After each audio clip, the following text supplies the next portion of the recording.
अरुणाचल के तवांग में 9 दिसंबर को चीनी सैनिकों से भारतीय सैनिकों की झड़प पर चीन की ओर से अब पहली प्रतिक्रिया आ गई। चीन का कहना है कि भारत से जुड़ी सीमा पर हालात स्थिर हैं, साथ ही डिप्लोमेटिक चैनल से बातचीत की जा रही है। ये चीन का पहला बयान है।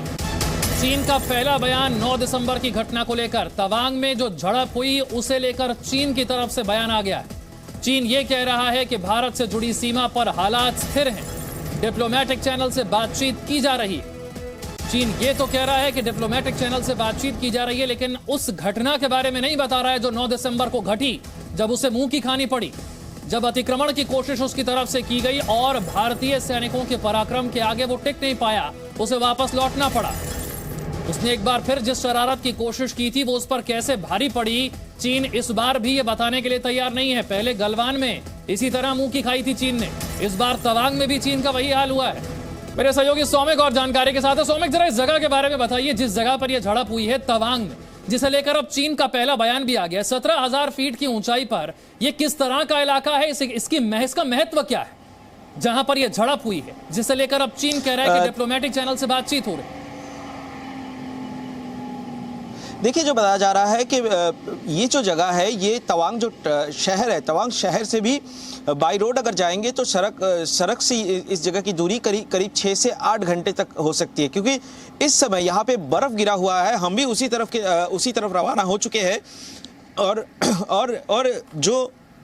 जो अभी की जो स्थिति है, जो बताया जा रहा है कि ये पूरी जगह अभी माइनस में टेम्परेचर है और पूरी तरह बर्फ से ढका हुआ है। और ये जगह पे जाने के लिए अरुणाचल का सेला पास जो है, जहां पे इस वक्त एकदम आखिरी पड़ाव पर है सेला टनल बनाने के लिए, ताकि जल्द से जल्द भारत चीन सीमा तक मूव कर सके फोर्स। इसके लिए सेला टनल भी लगभग बनकर रेडी हो गया है। मार्च के महीने से ये खुल जाएगा।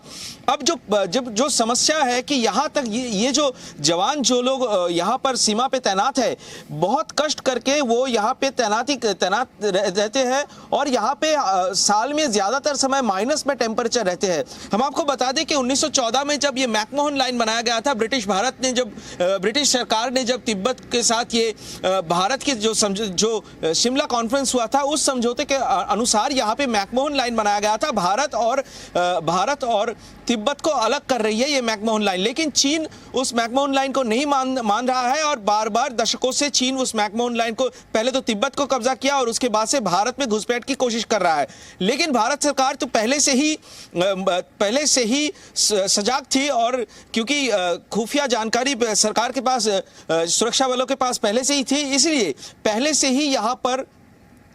से ही तवांग सेक्टर में जवानों को तैनात कर दिया गया था। और मैं आपको बता दूं कि पिछले कुछ दिनों से जो स्थानीय लोग जो तेजपुर में रहते हैं, क्योंकि तेजपुर तवांग से सबसे नजदीकी एयरफोर्स स्टेशन है, तेजपुर से सुखोई का मूवमेंट काफी बढ़ गया था। अब जब कल इस बात की जानकारी मिली, मीडिया में ये बात की जानकारी मिली, अब बताया जा रहा है कि ड्रोन के माध्यम से वहां पे जासूसी करने की कोशिश कर रहा था चीन की तरफ से, जिसको बार बार सुखोई एयरक्राफ्ट ने रोक दिया। और कल की जो 9 तारीख की जो स्थिति बनी थी, पहले से ही भारत की सेना को ये खबर थी कि चीन ऐसा कर सकता है, इसलिए सेना की तैनाती भी काफी थी और मुंह तोड़ जवाब मिला है चीन को। और अभी इस वक्त इस जगह पे पहुंचने के लिए भी काफी मुशक्कत करना पड़ रहा है, क्योंकि बर्फ से पूरा ढका हुआ है। और ये जो मैं सेला की बात कर रहा था, सेला में भी आज दोपहर से बर्फबारी शुरू हो गई है और सेला से आगे की मूवमेंट जो तवांग के बॉर्डर तक, तवांग सेक्टर तक जो रास्ता है, वो पूरा बर्फ से ढका हुआ रहता है। और ये जगह से क्रॉस करके सीमा तक जाने में भी बहुत मुश्किल होता है, खासकर ठंड के समय, दिसंबर, जनवरी, फरवरी, इस समय। इसको मद्देनजर क्योंकि पहले से ही खुफिया जानकारी भारत के पास थी और पहले से ही सेना ज्यादा से ज्यादा यहाँ पे मुतयन कर दिया गया था। और मैं आपको एक बात बता दूं, पिछले कुछ महीने, करीब 3-4 महीने पहले से ही भारत सरकार की तरफ से ये स्ट्रैटेजी बना ली गई थी कि जो भारतीय सेना को, जो नॉर्थ ईस्ट के कई स्टेट्स है, जैसे मणिपुर, अरुणाचल, असम, जहां पे एक्सट्रीमिस्ट एक्टिविटी में सेना के जवानों को लगाया जा रहा था, वो पूरी तरह सिर्फ असम राइफल के पास रख के बाकी पूरे सेना को तवांग सेक्टर में बॉर्डर की तरफ मूव करा दिया गया था, ताकि सीमा को सुरक्षित रखा जाए और चीन कहीं से भी कामयाब ना हो पाए। बिल्कुल, देखिए मेरे सहयोगी सौमित जो हैं वो तवांग के रास्ते में हैं। किस तरह का ये इलाका है, इसका महत्व क्या है, यहां पर अतिक्रमण की कोशिश चीन ने क्यों की, ये सारी जानकारियां सौमित हमें बताते रहेंगे जैसे जैसे वो तवांग के और नजदीक पहुंचते जाएंगे। कृष्णमोहन भी मेरे साथ जुड़ गए हैं। कृष्णमोहन, चीन की तरफ से जो पहला बयान आया है कि हालात स्थिर हैं सीमा पर और डिप्लोमेटिक चैनल से बातचीत की जा रही है, इस बयान के मायने क्या हैं? उसमें कहीं यह नहीं बताया गया कि 9 दिसंबर को गुस्ताखी की क्या थी चीन ने, कैसे उसे एक बार फिर से मुंह की खानी पड़ी। चीनी भाषा को मैंडरिन कहते हैं और चीन के जो राजनयिक होते हैं, कूटनीतिज्ञ होते हैं, उन्हें भी मैंडरिन कहते हैं। दोनों को ही समझना बड़ा मुश्किल होता है। चीन एक बहुत ही कूटनीतिक तौर पर बहुत ही मजा हुआ खिलाड़ी है और वो उसी तरह से नपे तुले बयान देता है। आज का जो बयान था उसमें उसने अपने आप को न एग्रेसर दिखाया, न किसी किस्म की बात की। हालात स्थिर हैं, कूटनीतिक स्तर पर बात चल रही है। संभव है कि आज से कुछ दिनों बाद किसी प्रश्न के जवाब में या अपनी किसी बात के उसमें चीन एक और बयान जारी करे और उसमें वो ये कहे कि भारतीय सैनिकों ने चीनी सैनिक में घुसने की कोशिश की, चीनी सैनिकों पर हमला किया और उसके बाद चीनी सैनिकों ने भारतीय सैनिकों को भगाया। इस तरह की बयानबाजी चीन करता रहता है। एक जो परिपक्व कूटनीतिक जो देश होता है वो इसी तरह की हरकतें करता है जैसा चीन करता है। बहरहाल बात जो है ये यांगसे की है। यांगसे में झड़प का पुराना इतिहास रहा है, कोई नई बात नहीं है। बहुत स्ट्रेटेजिकली बहुत इंपॉर्टेंट जगह पर भारतीय सेना वहाँ पर है, हाइट पर है, 17,000 फीट के आसपास की हाइट है। इस समय पीक विंटर शुरू होने में कुछ ही दिनों का वक्त बाकी है। अक्टूबर के बाद से यहाँ पर बर्फ गिरने लगती है। यांगसे के इलाके में 17,000 फीट का इलाका है।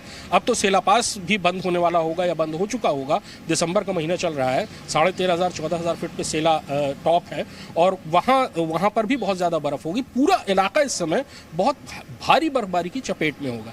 ऐसा जो मौसम होता है ऐसी टेरेन में वो किसी बड़ी सैनिक कार्रवाई के लिए मुफीद नहीं होता है, अच्छा नहीं होता है। लेकिन जैसा कि सूत्र बता रहे हैं कि तनाव नवंबर के आखिरी हफ्ते में शुरू हो गया था और उसी दौरान भारतीय सेना ने बड़े पैमाने पर मोबिलाइजेशन शुरू कर दिया था नवंबर के आखिरी हफ्ते में ही, क्योंकि चीनी सैनिकों का जमावड़ा सीमा के उस पार लाइन ऑफ एक्चुअल कंट्रोल के दूसरी तरफ बढ़ता जा रहा था और भारतीय सेना इस जगह पर किसी भी किस्म का चीन के साथ जोखिम नहीं उठाती, सतर्कता में कोई कमी नहीं रखती है। इसलिए मूवमेंट भारतीय सेना का नवंबर के आखिरी हफ्ते में हो। बिल्कुल, आपने ठीक कहा कि यहाँ पर पहले भी इस तरह के अतिक्रमण की कोशिश हुई है। हर बार भारतीय सेना ने जवाब इसी तरीके से दिया है जैसा इस बार दिया। चीन को ही मुंह की खानी पड़ी, चीन को ही पीछे हटना पड़ा। रविंद्र मेरे सहयोगी मेरे साथ है। रविंद्र, संसद का सत्र चल रहा है। कृष्णमोहन ने तो बता दिया कि तवांग में हुआ क्या, चीन ने कहा क्या, लेकिन भारत में इसे लेकर क्या हो रहा है? संसद में रक्षा मंत्री ने क्या कहा और इसके मायने क्या है? विपक्ष क्या चाह रहा है, जरा यह भी बताइए। देखिए, एक बात और मैं जोड़ दूं, हालांकि कृष्ण मोहन मिश्रा इसे बेहतर बता सकते हैं।